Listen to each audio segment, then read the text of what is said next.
샬롬, 샬롬, 샬롬, 샬롬, 샬롬. 하나님 사랑합니다. 여러분, 주 안에서 사랑합니다. 호세아 7장 1절에서 16절까지 함께 합독했죠. 인자와 어미라는 제목으로 우리 은혜를 나누도록 합니다. 자, 하나님께서는 이스라엘의 교만함으로 인한 어리석음이 그들을 죄악 가운데 빠뜨렸고 그로 인해 심판을 받아 이방 나라에 멸망하게 되었다라고 이렇게 말씀을 하십니다. 특히 이스라엘은 하나님을 의지하지 않고 이방 나라를 의지함으로 스스로 멸망의 길을 자초하죠. 이스라엘의 여러 가지 악에 대해서 말씀하십니다. 첫 번째로 하나님이 증거하신 이스라엘의 악은 어떤 것일까? 하나님께서는 자신이 이스라엘을 치유하시려고 할 때 에브라임의 죄와 사마리아의 악이 드러난다 이렇게 말씀을 하시죠. 1절에 내가 이스라엘을 치료하려 할 때 에브라임의 죄와 사마리아의 악이 드러나도다. 그들은 거짓을 행하며 안으로 들어와 도둑질하고 밖으로 떼지어 노략질한다 라고 이렇게 말씀을 합니다.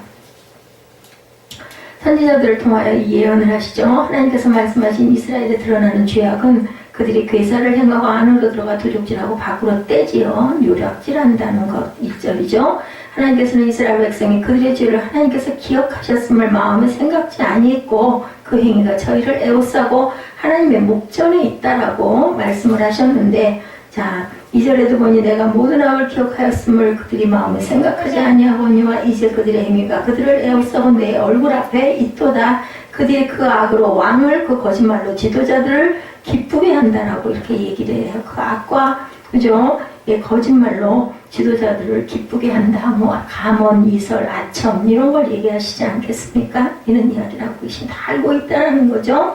자, 이스라엘 백성이 그들의 죄를 하나님께서 기억하셨음을 마음에 생각을 하지 않고 그 죄악이 가득해지지는 더 이상 회복할 수가 없을 정도가 되었다. 하나님께서는 선지자를 통하여 그들의 죄악에 대해 징벌을 내리실 것을 경고하지만 그들은 하나님의 경고를 무시하고 계속해서 죄악의 길을 걸어가고 있습니다. 자, 그래서 4절에도 보니까 그들은 다 가늠한 자라 과자 만드는 자의 달궈진 화덕과 같다. 그가 반죽을 뭉침으로 발효되기까지 불일으키기를 그칠 뿐이니라. 우리의 왕인 아래 지도자들은 술의 뜨거움으로 병이 나며 왕은 오만한 자들과 더불어 악수하는도다. 그들이 가까이 올 때 그들의 마음은 간교하여 화덕 같으니 그들의 분노는 밤새도록 자고 아침에 꽃을 피운다. 이게 불꽃 같도다라고 말하면 피우는 불꽃 같도다. 이게 보니까 가증한 일을 행한다고 호세아 6장 10절에도 증거합니다. 내가 이스라엘 집에서 가증한 일을 보았나니 거기서 에브라임은 음행하였고 이스라엘은 더럽혀졌느니라. 에브라임은 북이스라엘 남유다를 얘기를 하고 이스라엘은 북이스라엘을 얘기를 하죠. 괴율로 주를 에었었다고 호세아 11장 12절에 에브라임은 거짓으로 이스라엘 족속은 속임수로 나를 에워쌌고 유다는 하나님과 신실하시고 거룩하신 자에 대하여 정함이 없다, 깨끗함이 없다라는 거죠. 오만한 자들과 악수하는 왕에 대해서 5절에도 말씀하고 있죠.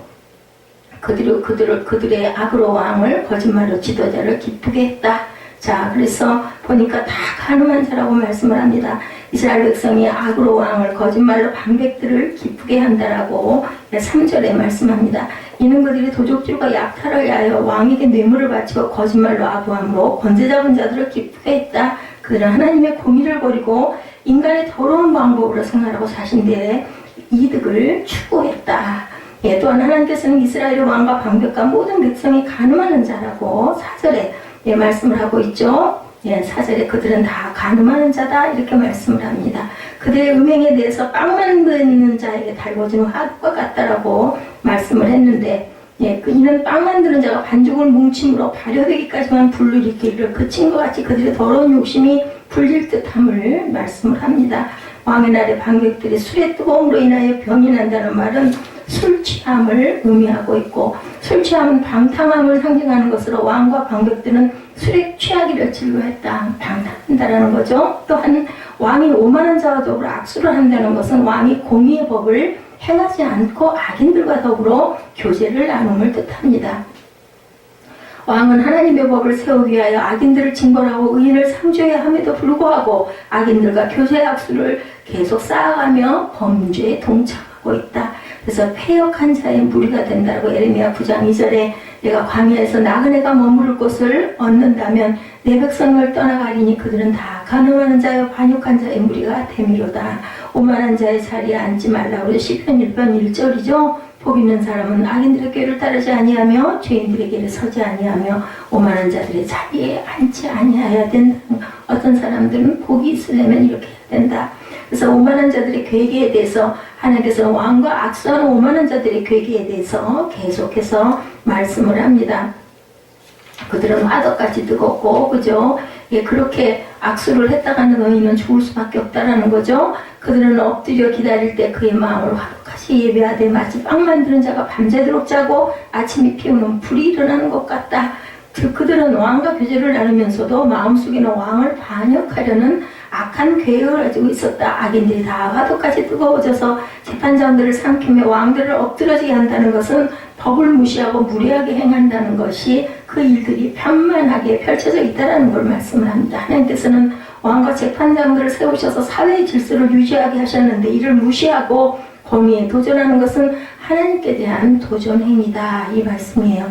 물론 이러한 현상은 권세자들이 하나님을 잘 섬기지 않고 방자에 행한 것에 대한 하나님의 심판이기도 했고 쳐서 죽이도록 명하시죠. 3일사 13장 28절에 압살롬이 이미 그의 종들에게 명령하여 이르기를 너희는 이제 암논의 마음이 술로 즐거워할 때에 자세히 보다가 내가 너에게 암논을 치라 하거든 그를 죽이라. 두려워하지 말라. 내가 너희에게 명령한 것이 아니야. 너희는 담대히 용기를 내라 한지라 하죠. 압살롬은 아주 악한 일을 하죠. 가련한 자를 잡으려고 기다린다고 시편 10편 9절에 사자가 자기의 굴에 엎드린 같이 그가 은밀한 곳에 엎드려 가련한 자를 잡으려고 기다리며 자기 그물을 끌어당겨 가련한 자를 잡나이다. 이렇게 나타납니다. 그래서 이스라엘이 이 교만한 죄는 뒤집지 않는 전병 같은 에브라임이다. 8절부터 보니까 에브라임이 여러 민족 가운데 혼합되니 그는 곧 뒤집지 않는 전병이로다. 9절에 이방인들이 그의 힘을 삼켰으나 알지 못하고 백발이 무성할지라도 알지 못하는도다. 10절에 이스라엘의 교만은 그 얼굴에 드러났나니 그들이 이 모든 일을 당하여도 그들이 하나님 야훼께로 돌아오지 아니하며 구하지 아니하는도다. 예, 전병을 불에 볼 때 뒤집지 아니하면 한 면만 타고 그죠? 못 먹게 되죠? 타버려가지고 이러한 전병은 먹을 수가 없습니다. 이스라엘 백성이 이와 같다는 것은 혼합주의 신앙과 생활로 인하여 하나님 앞에 무가치하다. 먹을 수 없는 전병 그죠? 그들은 하나님을 섬긴다고 하면서 우상을 숭배해서 하나님의 거룩하심을 욕되게 하고 자신들의 더럽힘으로 가나안 땅에서 쫓겨남을 당하게 된다는 것을 예, 말씀하고 있습니다. 두 사이에서 머뭇거린다. 열왕기상 18장 21절에 엘리야가 모든 백성에게 가까이 나아가 이르되 너희가 어느 때까지 둘 사이에서 머뭇머뭇하려느냐. 야훼가 만일 하나님이면 그를 따르고 바알이 만일 하나님이면 그를 따를지어다. 아시죠? 무슨 사건인지.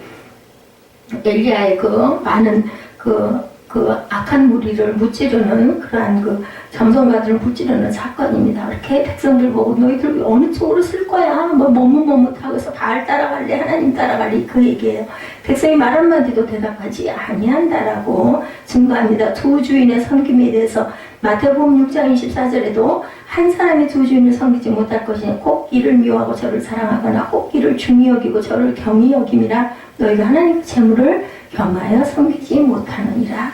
모든 행실을 거룩해야 한다고 베드로전서 1장 15, 16절에 오직 너희를 부르신 거룩한 이처럼 너희도 모르는 행실에 거룩한 자가 되라. 기록되었을 때 내가 거룩하니 너희도 거룩할지어다 하셨느니라. 이렇게 말씀합니다.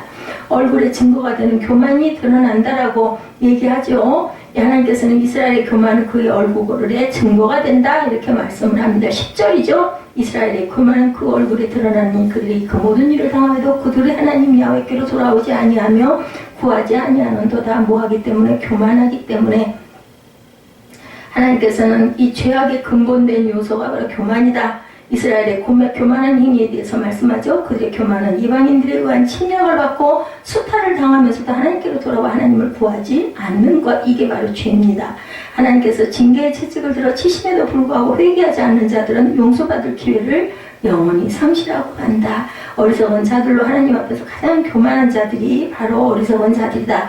범죄하고도 하나님을 두려워하지 않는 자들은 하나님의 심판주 되심을 부정하는 것이 된다라는 거예요. 그래서 보니까 12절에도 그들이 갈 때 내가 나의 그물을 그 위에 쳐서 공중의 새처럼 떨어뜨리고 전에 그 회중에 들려준 대로 그들을 징계할 것이다 라고 얘기해요. 11절에 에브라임은 어리석은 비둘기같이 지혜가 없어서 애굽을 향하여 부르짖으며 아수르로 가는도다. 예, 다른 이방 나라로 이렇게 달려간다라는 거죠. 그래서 보니 눈이 심히 높은 곳에서 잠언 30장 13절에 눈이 심히 높으며 눈꺼풀이 높이 들린 무리가 있다라고 얘기를 합니다. 교만한 자를 표현하죠. 안색이 증거한다. 이사야 3장 9절에 그들의 안색이 불리하게 증거하며 그들의 죄를 말해주고 숨기지 못함이 뭐와 같으니 소돔과 같으니 그들의 영혼에 화가 있을진저 그들의 재앙을 자취하는도다.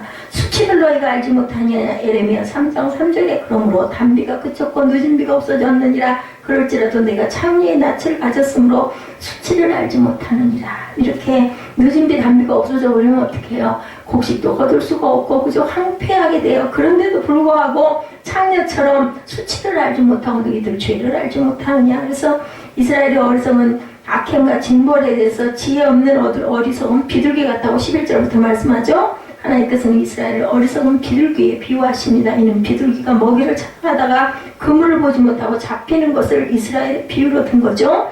이스라엘은 애국과 아수르의 도움을 청하였는데 이는 마치 비둘기가 눈에 보이는 먹이로 인하여 그물 안에 들어가는 것과 같은 것이다.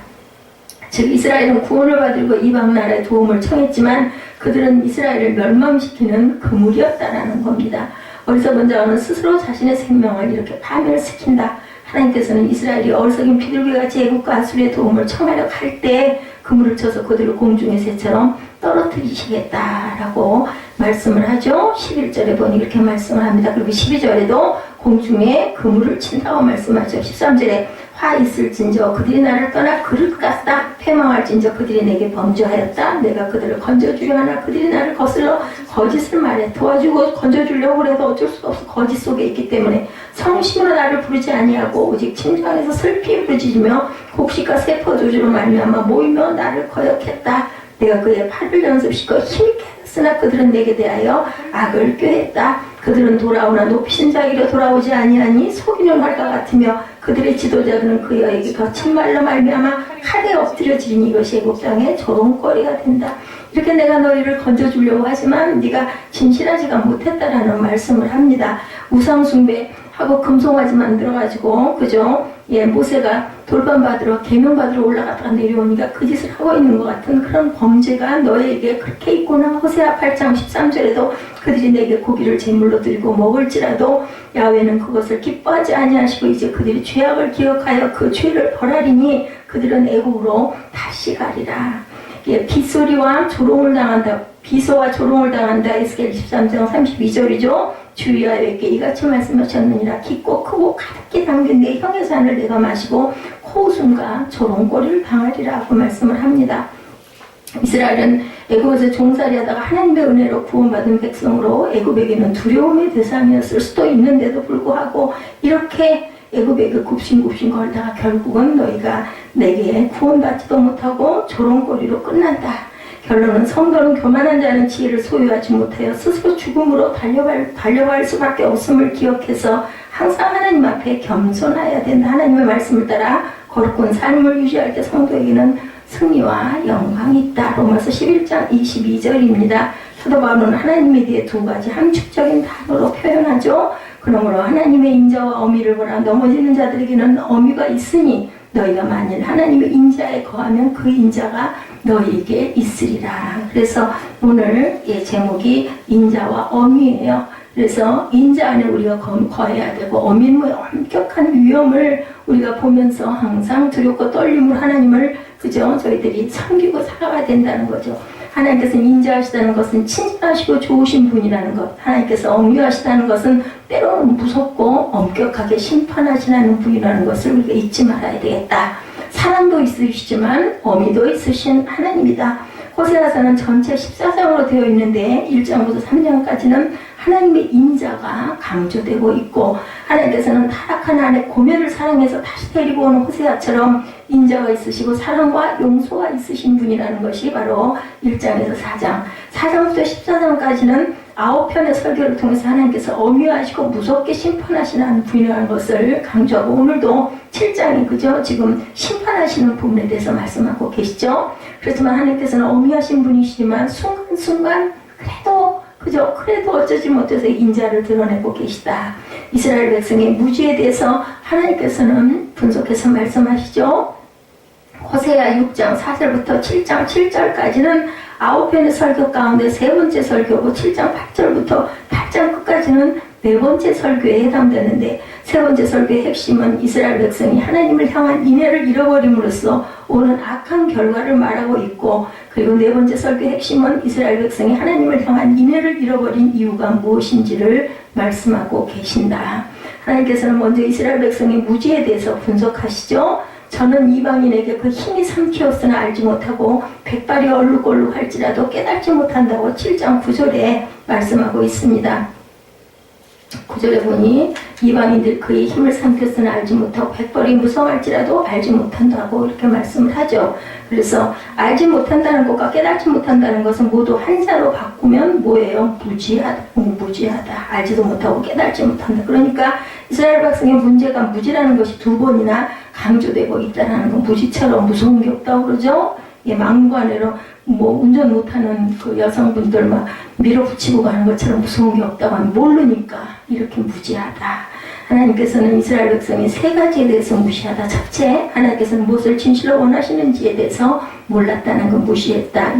호세아 6장 6절이죠. 뭐라고 그러세요? 나는 인애를 원하고 제사를 원치 아니하며 번제보다 하나님 아는 것을 원한다. 이런 걸 원하는데 백성들은 뭐라고 그래요? 제사를 막 열심히 드리고 번제를 드리면 하나님 기뻐하실 걸로 알지만 하나님은 그렇지 않다.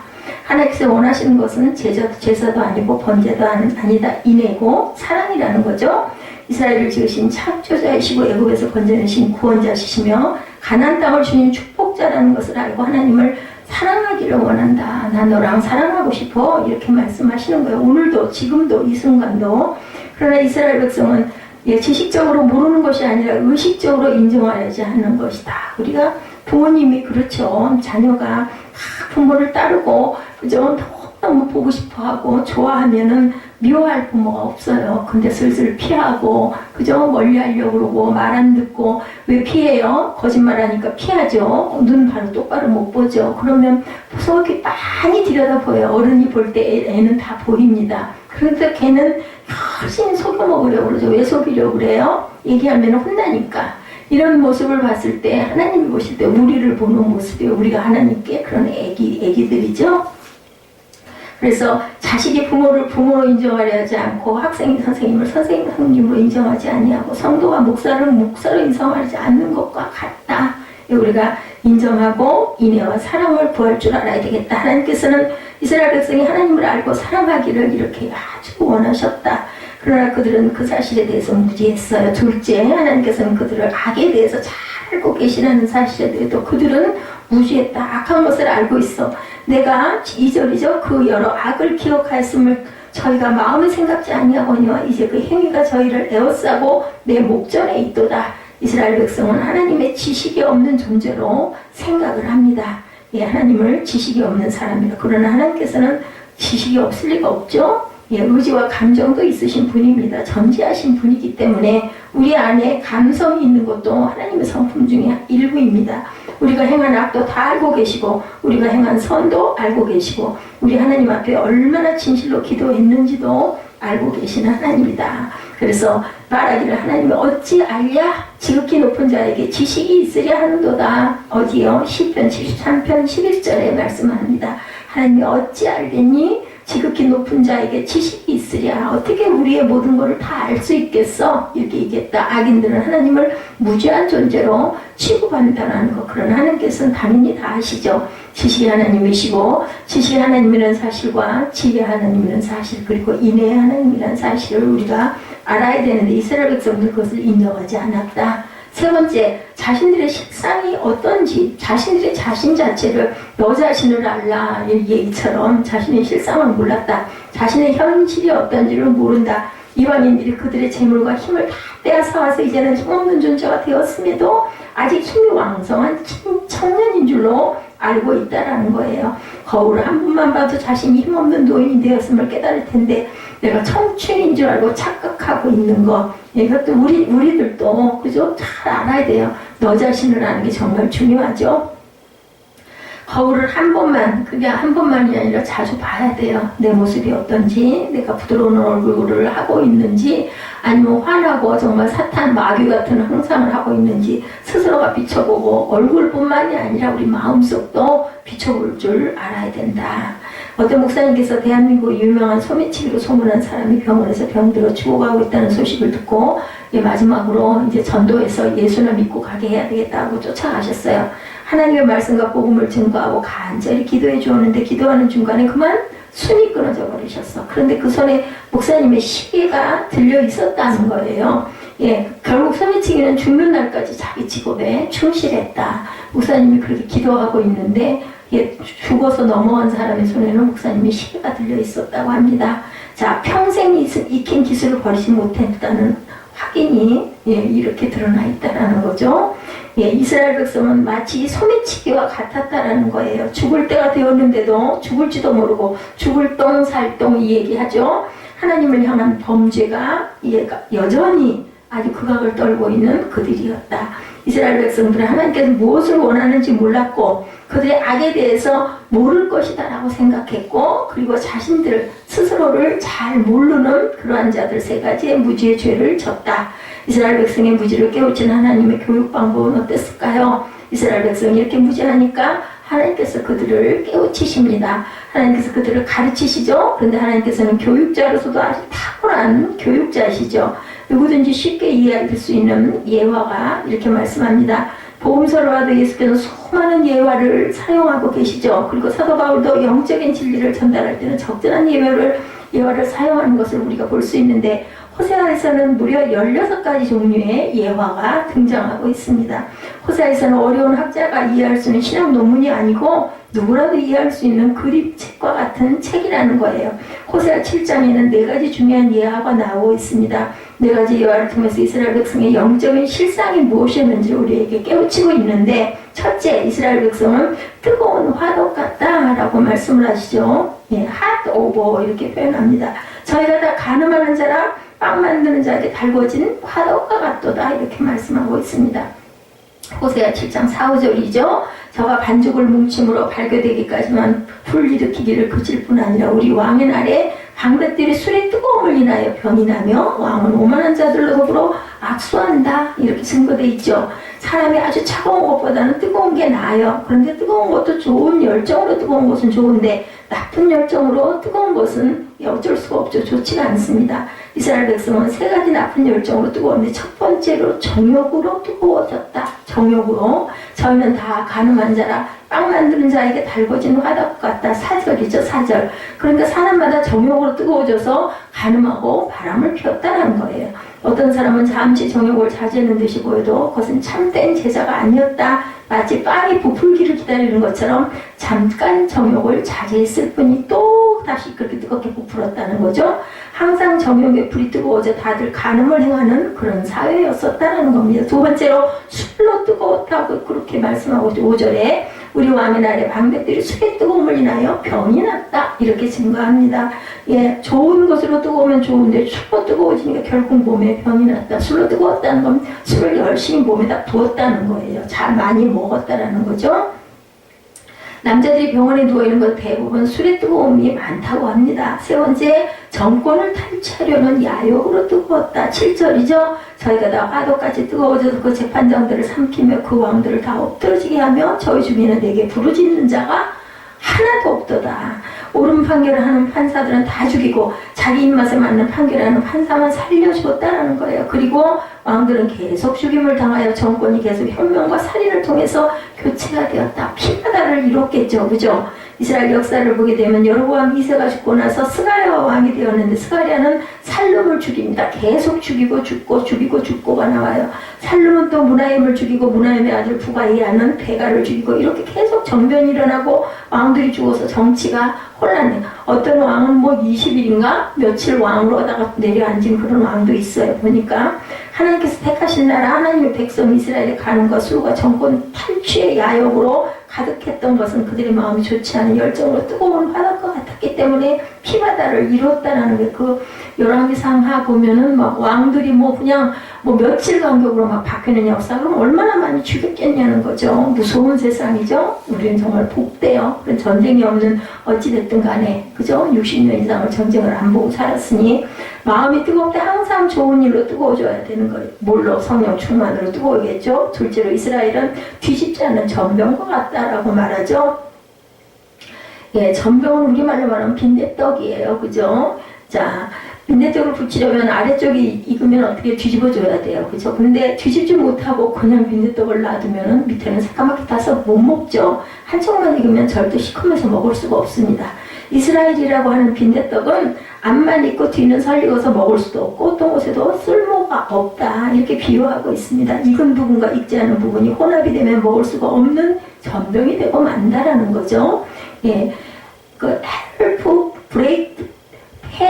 헬프 백드 팬케이크 이렇게 증거하고 있습니다. 보니까 예, 그래서 호세 선지자는 이스라엘 백성이 혼합 종교에 대해서 강력하게 정죄합니다. 이스라엘 백성은 야훼 하나님을 섬기는 종교와 이방신을 섬기는 종교를 혼합해서 신앙을 형성했기 때문에 하나님께도 쓸모없고 이방신에게도 쓸모없는 그런 종교를 만들어버리게 되었다. 이것은 쓸모없고 먹을 수 없는 뒤집지 않는 전병과 같다는 거죠. 세 번째, 이스라엘은 어리석은 비둘기다 말합니다. 세리도브라고 나타나 있어요. 에브라임은 어리석은 비둘기같이 지혜가 없어서 애굽을 향하여 부르짖으며 아수르로 가는도다. 예, 저희가 갈 때 내가 나의 그물을 그 위에 쳐서 공중의 새처럼 떨어뜨리고 전에 그 공회에 들려준 대로 저희를 징계하리라. 11, 12절에 이렇게 증거합니다.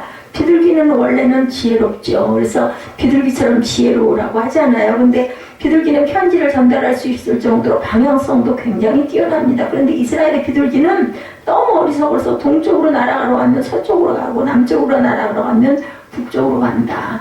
무엇을 이스라엘 백성들을 이 어리석은 비둘기에 비유를 하는 거예요. 하라면 하라는 대로 안 하고 우왕좌왕하고 딴 데로 도망가고 결국은 아수르로 날아가다가 재물과 나라를 빼앗기고 애굽으로 날아가다가 조롱과 망신을 당하는 친세가 되어버렸다는 거죠. 그래서 우리는 항상 우리가 가야 할 길을 곱게 바르게 잘 가야 된다. 열왕기하 15장 19, 20절에 보면 문하햄이라고 하는 왕은 아수르가 침공하니까 은 50세계씩을 다 걷어서 아수르 왕에게 조공을 바쳐서 일시적으로 침공을 모면하죠. 그렇지만 민족 자본은 완전히 수많은 허물을 범하게 됩니다. 그러다 북왕국 이스라엘의 마지막 왕인 호세아는 아수르에게 바치던 조공을 끊고 애굽에게 바칩니다. 그래서 아수르 사람들이 고약하게 여겨서 주전 721년 북왕국 이스라엘을 그만 멸망시켜버린다. 이리 붙었다 저리 붙었다 하면서 잘못 붙었어요. 그래서 일침멸망을 당합니다. 그런데 애굽은 도와주는 것이 아니라 도리어 이스라엘을 조롱합니다. 왜 이스라엘이라는 비둘기가 이렇게 되었느냐? 하나님께서 하늘의 그물을 쳐놓았기 때문이라는 거예요. 하나님께서는 어때요? 하나님께로 날아가면 하나님께서 그 그물도 치우시고 축복해 주시는데 어리석은 비둘기는 올바른 방향만 딱 빼놓고 잘못된 방향으로 날아가니까 하늘에다 그물을 쳐서 잡아버렸다. 넷째, 이스라엘은 속이는 활이라고 얘기를 하죠. 7장 16절에 보니 자기가 돌아오나 높으신 자기로 돌아오지 아니하니 속이는 활과 같으며 그 방백들은 그 혀의 거친 말로 인하여 칼에 엎드러진 이것이 애국 땅에서 조롱거리가 되리라. 속이는 활이라는 것은 구부러진 화살이라는 뜻입니다. 화살이 구부러지면 아무리 대단한 그저 그 활쏘기를 잘하는 그러한 사람이라 할지라도 금메달리스트가 만약에 쏜다 하더라도 그게 올림픽 종목에 있죠? 그거 활 쏘는 거, 양궁이라고 그러죠? 그렇다 하더라도 제대로 갈 수가 없어요. 화살이 구부러져 있으면. 하나님께서는 아무리 성경을 통해 올바른 말씀을 가르쳐 주셔도 사람 마음이 굽어지면 말씀을 받을 수가 없어요. 우리 마음이 닫혀있고 마음이 구부러져 있고 부정적으로 되어 있으면 말씀이 들어가 바뀔 수가 없습니다. 그렇지 않으면 그냥 우리가 성경을 읽으면서도 은혜가 느껴진다라는 거죠. 그래서 교회는 모든 성도가 좋은 아주 온전한 성도들만 모이는 곳이 교회가 아니다. 우리가 생각할 때는 무슨 예수 믿는 사람이 그래, 무슨 교회 나오는 사람들이 왜 그래. 근데 당연히 아직 죄를 짓고 있는 중에 있는 사람들이죠. 우리들은 모두 다 그렇습니다. 부족해서 그렇기 때문에 하나님께 나아가가지고 우리 죄를 씻으려고 은혜 받으려고 나가는 거 아닌가요? 그래서 예수님이 의의 옷을 입혀서 의인이라고 칭해 주셨어요. 사실은 의인일 수가 없습니다. 죄인들이 모여 있다 보니까 싸움도 있고 문제도 있죠. 그런데 그런 것 때문에 하나님을 향해서 거친 말과 비난의 말을 하면서 이방신을 향해서는 아첨을 떠는 이것을 두고 속이는 화살과 같다 이렇게 표현을 했어요. 그러다 결국은 애굽 사람에게 조롱거리가 된다. 누구에게 조롱거리가 될까요? 사탄에게 조롱거리가 되겠죠. 그래서 어미하심 속에 숨어있는 하나님의 인자함은 우리는 발견해야 된다. 이 네 가지 예화를 모두 모르면 안 돼요. 지금 그 설명한 것처럼 이 네 가지 예화에는 하나님의 심판도 자동으로 포함되어 있다는 걸 우리가 알아야 되겠고, 뜨거운 화덕과 같은 마음으로 인해서 사회와 윤리가 타락되고 정치가 혼란되어 있고 뒤집지 않은 전병같이 되어서 하나님께서 축복할 수 없는 존재가 되고 어리석은 비둘기처럼 돼서 그물에 걸려 떨어지는 신세가 되고 외교적으로 실패하고 나라가 망하게 되었다는 거예요. 그리고 속이는 화살처럼 돼서 하나님이 쏠 수 없는 그런 존재가 되어버렸다. 무용지물이 되었습니다. 하나님께서는 이스라엘 백성의 무지와 죄악을 예화로 들어서 쉬운 방법으로 가르치시고 우리에게 증거해 주십니다. 그리고 너희가 죄악을 돌이키지 아니하면 망하게 된다는 엄위하심을 보여주는 것이 오늘 7장의 본문 내용입니다. 그러나 이런 엄위 가운데도 하나님의 인자는 꼭 숨어 있다.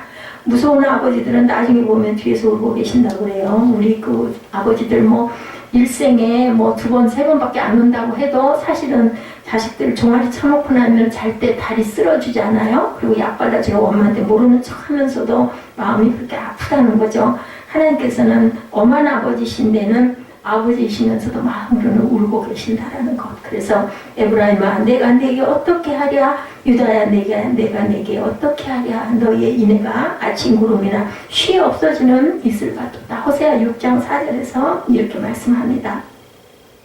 이 말씀은 하나님께서 좌절하셨다거나 어쩔 줄 몰라서 당황하셨다는 뜻이 아니라 하나님께서는 좌절도 없고 당황도 없는데 하나님의 슬픔을 우리가 읽어야 된다. 내가 어떻게 하겠느냐. 너희들은 인애가 아침 구름이나 쉬 없어지는 이슬 같다고. 내가 너희들의 인애를 꼭 베풀어도 그렇게 금방 없어져 버리는 거야. 이렇게 얘기하는 거죠. 자, 그래서 하나님의 감성을 가지신 분이기 때문에 우리가 하나님 앞에 나아갈 때는 우리도 또한 하나님을 사랑하는 마음을 갖고 나아가야 된다. 진실밖에 없어요. 그래서 진실 속에서 우리가 순수하게 하나님께 예배드릴 줄 알아야 되겠다. 의식적인 예배가 아니라 정말 하나님을 사랑해서 기뻐하는 예배를 드려야 되겠다. 하나님을 사랑하면 사랑한다고 표현했을 때 하나님 앞에 우리가 또한 아프고 힘들고 슬플 때는 슬프다고 정확하게 그죠? 이거 다 포장해서 하지 말고 페인팅 하지 말고 그러면 하나님께서는 그 감성을 가지신 분이기 때문에 함께 동참해 주신다. 기뻐해 주시고 슬퍼해 주시고 그러죠. 그래서 요한복음 11장 35절에 보면 예수 그리스도께서는 이런 슬픔의 감정을 나타내십니다. 눈물을 흘리셨더라. 예수님이 그렇죠. 예루살렘아 예루살렘아 선지자들을 죽이고 내게 파송된 자들을 돌로 치는 자여 암탉이 그 새끼를 날개 아래 모은 것 같이 내가 내 자녀를 모으려 한 일이 몇 번이냐. 그러나 너희가 원치 아니하였도다 라고 마태복음 23장 37절에도 말씀합니다. 우리가 지식을 기르는데 참 신앙으로 잘 되고 바르게 살아가면 좋을 텐데 지식들이 교회도 안 나오고 그 매일같이 술 먹고 방탕한 자식들을 우리가 바라볼 때 얼마나 마음이 아플까. 부모의 마음이 다 똑같죠. 부모가 자식을 위해 슬퍼하는 것은 뭐하기 때문에 자식을 사랑하기 때문이라고 믿죠. 그러니까 야단도 치고 잔소리라도 합니다. 하나님의 슬픔은 하나님의 인자하심의 최고의 형태라는 것을 우리가 알아야 되겠다. 하나님 우리가 죄 지을 때 슬퍼하시죠. 하나님은 치료하는 의지를 가지고 계십니다. 그래서 내가 이스라엘을 치료하려 할 때 에브라임이 죄와 사마리아의 악이 드러난다라고 얘기를 하세요. 저희는 괴사를 향하며 안으로 들어가 도적질하고 밖으로 떼지어 노력질한다. 1절에. 그러니까 이스라엘 백성이 거짓말하고 서로 사기치고 도적질하고 노력질을 했다는 거죠. 근데 하나님께서는 그런 이스라엘을 또한 치료하시려고 한다는 거예요. 치료하려고 할 때 먼저 에브라임의 죄와 사마리아의 악을 드러낸다. 우리가 어떤 그 환부를 수술해가지고 째서 피고름이 들어있으면 그걸 빼버려야 치료가 되는 거잖아요. 그러다 보니까 다 드러났어요. 병을 진단해서 드러나는 것은 환자를 죽이려는 게 아니죠. 고치려고 먼저, 그죠? 요즘에는 검사하고, 그리고 수술하고, 째고, 나쁜 것들은 잘라내고, 요즘에는 또 이어 붙이고, 우리 몸 안도 다 이렇습니다. 사람들이 예수님을 믿지 않는 이유는 무지 때문에 믿지 않는다. 아이고, 다 아는 말씀, 뭐 맨날 성경 다 똑같지 뭐. 예수 믿어라, 구원받는다, 뭐 서로 사랑해라, 그리고 섬겨라, 뭐 그 얘기지, 뭐 딴 말이 뭐 있어. 다 똑같아. 뭐 내용은 다른 것 같은데 나중에 결론이 다 똑같아. 이렇게 얘기를 해버리면 안 된다는 거죠. 내가 죄인이라는 사실을 우리가 알아야 되는데 무지해서 알지 못한다. 내가 왜 죄인이야? 뭐 세상 살면 이것보다 나보다도 더 악한 사람도 얼마든지 있는데 우리는 이렇게 얘기합니다. 죄가 많은 것을 자신도 알고 있으면서도 얼마나 무서운지에 대해서는 모두 다 그렇지. 그렇게 안 하고 세상 어떻게 살아? 이런 자세를 갖는다. 죄의 결과는 하나님의 심판을 받고 엄유하심을 체험하게 되고 지옥에 떨어진다는 거. 우리가 돌아가서만 지옥이 아니라 삶 속에서도 지옥이 있어요. 삶 속에도 천국이 있고 지옥이 있다는 것을 우리 하루 속에서도 그런 순간순간들이 많지요. 보면 이 얼마나 고통스러운지 우리는 그것을 깨닫습니다. 예수님을 믿으라고 해도 안 믿죠. 뺀질뺀질하게 예수 그 교회 나오면서도 보면 진정으로 믿지는 않고 그래도 이렇게라도 해놔야 나중에라도 혹시 지옥이 있으면 어떡해 이런 마음으로 다니는 사람들도 참 많다는 거죠. 사람이 지옥의 맛을 살짝만 봐도 예수님이 얼마나 귀중하고 은혜를 주시는 분인지를 우리가 금방 아는데 우리가 공부함 어려움, 그죠? 역경을 통해서 그것을 깨닫습니다. 사람이 지식이 없어 망한다라고 말씀하죠. 예수님을 믿지 않는 사람들은 무지에서 망합니다. 예수님을 믿는 성도들도 은혜와 축복 가운데 거하지 못하는 이유는 자신의 죄가 얼마나 하나님을 슬프게 하는지 알지 못하기 때문이다. 그래서 그 얘기 많이 하죠. 예수님을 2번, 3번, 뭐 몇십 번 십자가에다 못 박는다고 계속 우리가 잘못할 때마다 그러고 잘못했습니다. 또 하고 또 똑같은 죄 짓고, 그죠? 내가 죄를 지어도 하나님은 모르실 거라고 생각하는 경우는 많지만 코람데오가 분명히 하나님은 우리를 눈동자같이 바라보고 계신다라고 말씀하죠. 하나님의 이렇게 쉬운 예화를 들어서 설명하시는 이유는 망하게 하려는 것이 아니라 깨닫게 하기 위해서 오늘 7장, 호세아 7장을 통해서 이렇게 말씀을 하시죠. 시편 73편의 기록자인 아삽이라는 사람은 하나님을 가까이 하며 내게 복이다 이렇게 말합니다. 그리고 하나님을 멀리하는 자는 뭐와 같다? 음료와 같이 망한다 이렇게 말씀을 해요. 하나님은 엄유하신 분이시기 때문에 인자하신 분 하나님이시기 때문에 우리에게 엄유하시고 인자하시게 타이르시고 그러므로 하나님의 인자와 엄유를 보라 넘어지는 자들에게는 엄유가 있으니 너희가 만일 하나님의 인자에 거하면 그 인자가 너에게 있으리라. 그렇지 않으면 너도 찍히는 바가 될 것이다. 로마서 11장 22절이에요. 우리 2018년도는 하나님의 엄유에 거하지 마시고 어디에 거할까요? 우리들 인자에 거하시기 바랍니다. 호세아 7장은 하나님의 인자에 거할 수 있는 확실한 방법을 알게 해주시죠. 저 중에 내게 부르짖는 자 하나도 없도다. 그러면 거꾸로 어떻게 해야 될까요? 열심히 부르짖어야 되겠죠? 7장 7절이죠.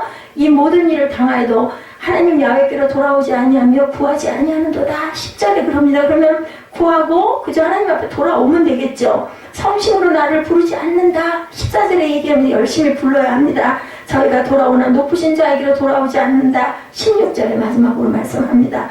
돌아오나 제대로 돌아와야 되겠죠. 우리가 항상 보면은 회는 하는데 개를 안 한다고 그래요. 행함이 없으면 아무 소용이 없어요. 펑펑 울고 잘못했다고 하고 나서 똑같은 짓 하면 아무 소용이 없다는 거죠. 하나님께서는 슬퍼하시다가도 기뻐하시고 때리시다가도 치료의 손으로 우리를 치료하시고 고쳐주시는 싸매주시는 하나님이라는 거. 우리 모두가 하나님을 가까이 2018년은 좀 더 가까이 죽게 가까이 가시는 저와 여러분들 신년 예배 벌써 이제 오늘이 벌써 1월달하고도 거의 며칠 안 남았어요. 그죠? 근데 2월에 보면은 부정이 있습니다.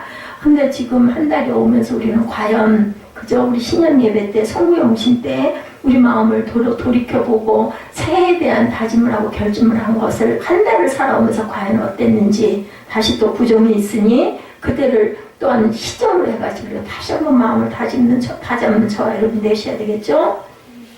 그래서 보면 성경을 작정을 해서 제가 그래서 사실은 눈치를 보면서 마음을 졸이면서 주일이면 어떻게 하면 성경을 한 장이라도 좀 더 읽을까 이렇게라도 일주일에 한 번 성경을 6, 7장씩이라도 읽다가 보면 1년이면 그것도 얼마 2년 읽으면 한 번 읽지 않을까 제가 대충 이렇게 생각을 하는데 한두 장 더 읽으면 한숨소리가 나와요. 그럼 또 마음이 막 제가 오므라듭니다. 제가 목회자의 자질을 타고나지는 못한 것 같아요. 그러거나 말거나 상관 안 하고 그냥 썩썩 밀고 나가야 되는데 그걸 잘 못해요. 그래서 우리가 항상 뭐 한 번 성경을 한 번 읽고 두 번 읽고가 중요한 게 아니라 한 장 한 장 읽으면서 저는 거기서 한 마디더라도 한 줄이라도 뭔가 마음에 감동들이 좀 오기를, 왜냐면 설교했던 부분들을 앞뒤로 읽지 않아요. 그렇기 때문에 그래도 좀 더 많이 가깝지 않을까. 그냥 낯선 거 그냥 풀독해가지고 읽는 것보다는 설교 주변이니까 가깝지 않을까. 그래서